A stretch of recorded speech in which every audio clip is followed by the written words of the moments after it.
Hi everyone, my name is Annie Kurowski, and today I will be discussing the impact of culture on emergency management planning and response. I chose this topic because it really stood out to me as something we may not always think about in regards to responding to different disasters, but it can really have a huge impact on the effectiveness of the response. So to start, I think it is important to define culture.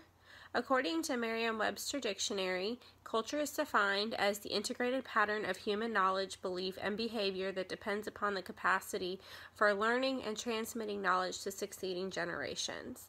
This is, in general, a great definition, but to be more specific, the Office of Minority Health, which is a sub-office of the U.S. Department of Health and Human Services, defines culture as the integrated patterns of human behavior that include language, thoughts, communications, actions, customs, beliefs, values, and institutions of racial, ethnic, religious, or social groups. This is really just a more in-depth definition of the Merriam-Webster definition, which I think allows emergency managers to more effectively address cultural concerns when entering a new situation. So the main idea here is that culture does have an impact on the way we operate in emergency situations as emergency planners.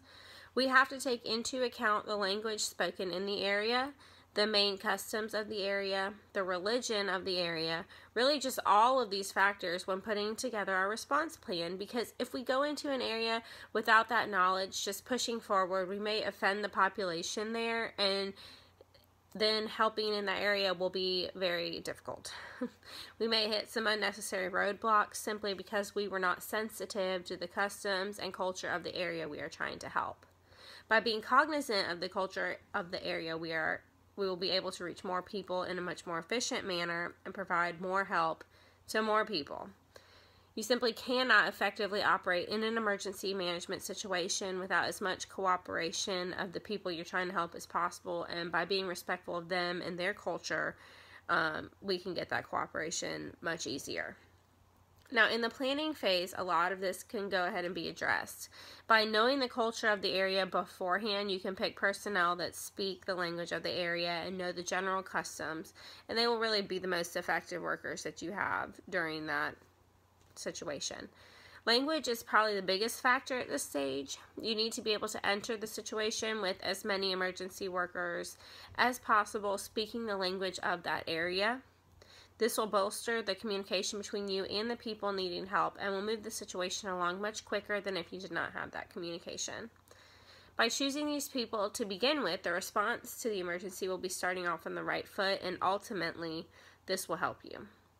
The emergency workers really just need to make the effort to be respectful and understanding of the customs and the culture they're coming into, though, and realize that in doing that, they will invite the cooperation that we so desperately need. So in conclusion, culture has a huge impact on the effectiveness of an emergency response, and it is our job as emergency response planners to take that culture into account when making our response plans. I really hope you enjoyed my video. Thank you so much for taking the time to watch, and I look forward to reading your comments. Thank you so much.